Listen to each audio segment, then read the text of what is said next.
The name of our presentation is Competing for Community, the Marketing of Bookstores.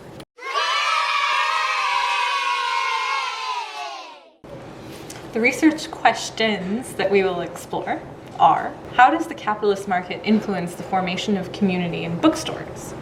Do bookstores compete for community, or is community separate from the market? And finally, can bookstores even be community institutions if they are tied to the capitalist market? For our background research, we have looked at why the microbrewery movement, organizational dynamics, and research partitioning in the U.S. brewing industry by Carol and Swamanthan, if I'm saying that correctly. We look at community and civil society by Ferdinand Tonis. We look at reluctant capitalists by Laura J. Miller. We also look at the city suggestions for investigating human behavior in urban environment by Robert Park and Ernest Burgess. And we look at Patterson and Silver's The Place of Local Art, Local Area Characteristics and Arts Growth in Canada. For Park and Burgess, we're going to look at zones in transition. So Park and Burgess looks at how the urbanization spreads from the middle, so the loop one to the outerwards, and how the outer layer always affects the inner circles of the zones. For bookstores in Zone 3, we could see the independent bookstores cluster around, and in Zone 2, we could see the chained independent bookstores. In Zone 1, we could see the spread of the big box chain stores. Right, and just quickly to define what we mean by chain and use chain and independent. Independent stores are those that cater to a very niche market, such as Glad Days. They cater to LGBTQ plus consumers. And then when we talk about used chain stores, we're talking about like Book City, BMV. Any used bookstore that it has more than one location, we call used chain stores. And finally, any chain stores are typically Chapters, Kohl's, and Indigo, which are all enveloped under one corporate entity. So now we're moving on to the theories that Patterson and Silver present in their work. Under the arts growth section, they talk about critical mass and urban density. A critical mass is when arts growth occurs in already pre-established arts districts, and urban density suggests that arts growth will occur in urbanized places. We also discuss the urban agglomeration theory that suggests that co-locating is advantageous to corporations. So in other words, a bookstore will want to locate where other bookstores are because there is an established district for selling books there. Institutional isomorphism is just that institutions like to model themselves after other pre-established institutions, so they start to look very similar in this regard. For Ferdinand Tonis, he looks at the definition of community and society. So for community, he would describe a social coexistence that is familiar, comfortable, and exclusive. It is an organic and natural state whereby a complete unity of human wills is maintained. For society as purely mechanism construction, Tonis would argue that it allows people to live peacefully alongside one another, but without being essentially united. And finally, or not finally, there's one more, sorry, Laura J. Miller argues that independent bookstores are called pillars of their community that are devoted to selling books for their own sake rather than as a means to acquire monetary reward. She also notes that if chain stores were not present, books would not be as available to the public as they are. So lastly, we look at Carol and Swaminathan. So generalist organizations and heterogeneity is the argument that this comes from the microbrewery movement article. General organizations will cater to heterogeneous tastes, so there's always a diverse repertoire of products that are sold for diverse populations, whereas specialist organizations cater to homogenous interests, a niche market, if you want to call it that, where there is a single value that all the people that gather there have, and that's what specialist organizations will cater to. So for our research design, we spatially mapped out 81 bookstores in different districts across Toronto, separating them from independent, from chain, and used chain stores. And then we randomly selected 5 bookstores with web content analysis and Yelp review analysis. And then we created and calculated the commercial index based upon the equation that we came up with. We'll get into that later. So our findings, just a few of them. Independents cluster in the center of the city, chains in suburbs and away from independents. Used chains are more spread out spatially than independents, but they're not located in suburbs. So used chains have a higher commercial index than independents do, but chains have the highest commercial index, chains like Chapters. Independents cater to homogenous tastes and chains to heterogeneous ones. Okay, so our discussion is laid out as follows. We will discuss the 3 assignments that we did throughout the term in order that we completed them. So we first begin with the spatial analysis and then the background research and the coding. We offer new conclusions and insights to these 3 assignments through our theoretical considerations that were laid out previously in this presentation. Then we will offer a conclusion on the homogeneity of tastes and what this implies to our political and social worlds. So in our spatial analysis, we noticed that Chapters, Kohl's, and Indigo stores are widely dispersed throughout the city, and few are found in the downtown core than in the surrounding areas. They also tend to locate in shopping malls or centers like Yorkdale, Bayview Village, the Eaton Centre, Fairview Mall, and Scarborough Town Centre, or shopping districts like Bay and Bloor. We also note that used chain bookstores tend to be more spread out than independent stores, but are still relatively clustered in the downtown core. Independents are strictly found downtown.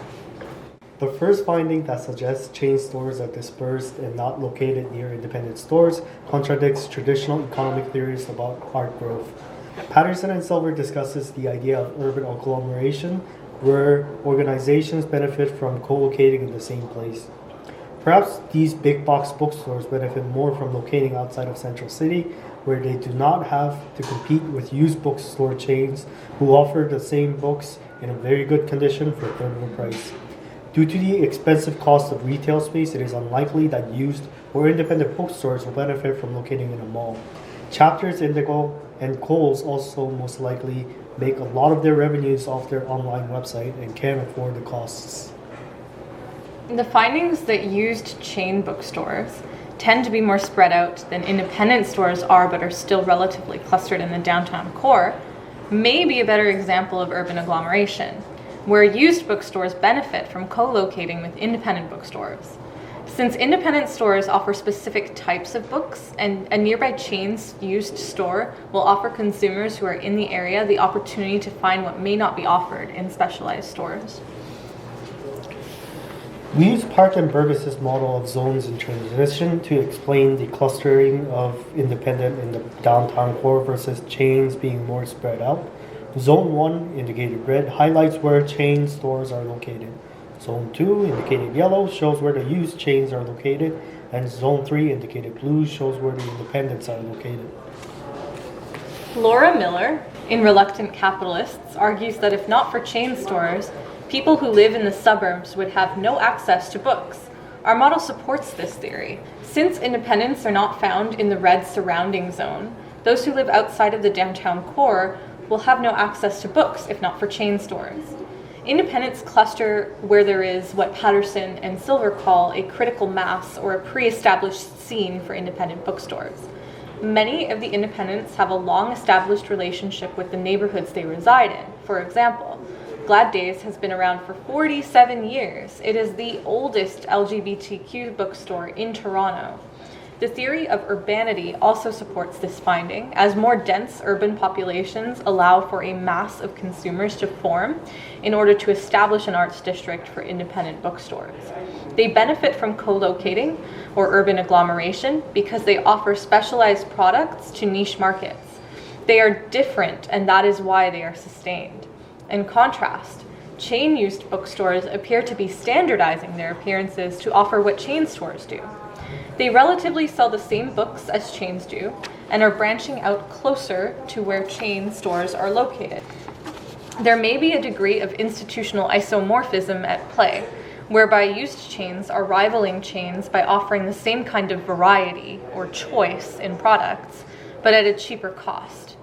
Used chains are located closer to independents, however, which means perhaps the real rival of independents is not the chain stores who are too far away to pose a threat, but the used chains who are located between independent and chains and rival both markets for consumers. In our background research assignment, we investigated notions of community found in bookstores. In Community and Civil Society, Fernand-Tonis argues that community is a kind of social coexistence that is familiar, comfortable, and exclusive. It is an organic and natural state whereby a complete unity of human wills is maintained. In contrast, society is a purely mechanical construction that allows people to live peacefully alongside one another but without being essentially united. While both community and society involve the participation of the collective public, the purpose of forming society is not unite a collective, but rather to detach it. A community emphasizes the connection between individuals, asserting that a collective are better when united. Society emphasizes the individual, asserting that the independent will is above the concern of the collective, so as long as people can live peacefully alongside one another. What is unclear and what our research explores is a way of mechanical construction like modern capitalism may redefine the concept of community, and in turn how communities push back against capitalist rationalization and efficiency.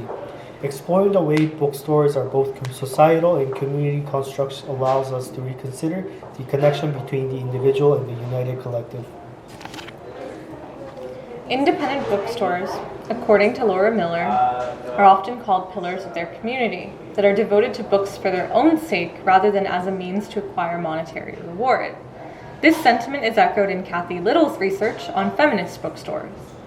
These small shops, she quotes, lovingly birthed and tended by women dedicated to feminist ideals, are more than simply a site of commerce. They are, and I quote, a community center for their local lesbian population. Little acknowledges that they are sites of commerce, but offers consumers more than just products. They offer community. But are they not commercial sites seeking monetary reward? If not for profit, then at least for sustainability in a competitive capitalist marketplace? Glad Day, Toronto's oldest LGBTQ+ bookstore, is often considered as a pillar for the LGBTQ+ community. In a news article, it is described as vibrant, inclusive, and a community center thanks to a crowdfunding campaign they recently grew with a brand online. Consumers and local residents clearly view the bookstore as an important institution in the community, and this online presence allows them to compete with larger chains who profit most from their online stores. Glad Day also offers titles that one cannot find at their local chapters or online. Our transgender content has the highest rate of sales because you can't find those books anywhere else. This is an indicator that larger chain stores focus on selling books that they can easily market to a larger audience, and not books that are important to smaller niches. This also indicates that economic success of the independent bookstore relies on providing what larger chains cannot by defying the principles of capitalist rationality that pursue marketing strategies cater to masses. Instead, independents rely on targeted audiences. In other words, as they pursue more capitalist rationality and cater to consumerist demand by selling books online, they are able to sustain themselves in the marketplace. While doing so, however, they offer a space for a specific group of people to feel Tony's ideals of community, exclusion, and safety. From this research, we conclude that bookstores are capitalist entities whether or not they are independent or chain. If a bookstore offers a sense of community, it must be understood that this community is always involved in a market driven by profit. Books, as intrinsically valuable as they appear in their own rights, are institutionalized by bookstores as commodities that sell community to consumers. In our coding analysis, we sought to further explore Tony's conceptions of community and society. We investigated how retailers use web pages to describe their bookstores as either sites of commerce or pillars of their community. We also analyzed how consumers perceive these institutions as either community or society construct in Tony's definition of the term through Yelp reviews. Out of random samples of 5 bookstores, we searched through entire web pages to find keywords and phrases that describe either Tony's conception of society or community. The mechanical construction that Tony's defined as society we interpret as commercialism, or treating books as objects for profit. In contrast, the words that describe stores as pillars of community, treating books as having intrinsic value as objects that bring people together, we interpret as Tony's conception of community. The higher the occurrence of words that appeal to an individual consumer's purchase power, the higher the commercialist rating. The higher the occurrence of the words, phrases that appeal to the interest of the community, the lower the commercial rating. We looked for the occurrence of words and phrases like sale or promotion versus community or connecting people together. Any indicator word or phrase of commercialism was counted as 1 point. Similarly, any word that resembled a community dynamic was counted as 1 point. We added up the totals and recorded the results. We then subtracted the total number of community references from the total number of commercial references to indicate the level of commercialism. We defined this number as the commercial index. Unsurprisingly, independents had a lower commercial index rating than chains do. What is somewhat surprising, however, is while chain stores target themselves as commercial entities by focusing greatly on the savings they offer to consumers, their consumers do not find themselves as consumeristic as they model themselves to be. For example, according to Yelp reviews, chapters had commercial index of 2 compared to the webpage content analysis they gathered commercial index of 69. We also found that just because people are gathered together in a bookstore does not necessarily mean that they are interacting with one another. One Yelp reviewer describes her love for the Bayview Village chapters as a great spot with lots of space, tables, and chairs, making it appear as though it stimulates a space conducive to gathering and interacting with others, but she only goes there to read. This isolation described Tony's theories about society as participating in a collective but not necessarily being united. This also described Carol and Swaminathan's idea about generalist organization targeting heterogeneous segments. Since individuals have more choice at chain bookstores, the people who gather there are less likely to be homogeneous groups with similar interests and more likely to be diverse. Perhaps discussion or interaction with people contained in this space became more difficult when interests are not homogeneous. A group of homogeneous individuals is indicative of community in Tony's theories. They form inclusive bonds that are mutually tied through a specialist organization that caters to this individual tastes. To conclude, we now revisit our research questions. So we asked, how does the capitalist market influence the formation of community in bookstores? We also asked if bookstores compete for community or if community is separate from the market. And finally, we asked, can bookstores even be community institutions if they are tied to the capitalist market? And here are some of our answers. Bookstores do offer community, but in a capitalist marketplace that can never be separate from the economy. Since bookstores are never separate from the economy, these institutions provide a faux sense of community that is based on economic relationships between consumers. People congregate in these places not based on an organic social bond, to use Tony's conception of community. Instead, people gather together because they want to purchase products that appeal to their sense of identity and form relationships with others based on their homogeneous tastes. Independent bookstores create a better community, if it can be called that, because they appeal to these homogeneous interests. But it is reductive to say that this community ideal is separate from the economy. So for further research, we ask, why do we form communities based on homogeneous interests to begin with? Why must community formation be tied to exclusivity and seclusion? Is it dangerous when our tastes are perhaps backward or ideologically misinterpreted, but solidified by a community who thinks and acts as we do? Perhaps it is safer and indeed more democratic to form a community based on a diverse repertoire of tastes. We must not shelter ourselves in our social worlds and refrain from experiencing the worlds of others. We need diversity and heterogeneity to keep our political views in check. We wonder if bookstores have ideological underpinnings. For further research, we would interview consumers at independent bookstores to ask about their potential views in order to gather information about politics and homogeneity formed in these community institutions. So in other words, we wonder if community is another word for political homogeneity. And that concludes our presentation. Thank you for listening. My name is Chan Min Park. And I'm Christina Hutchinson.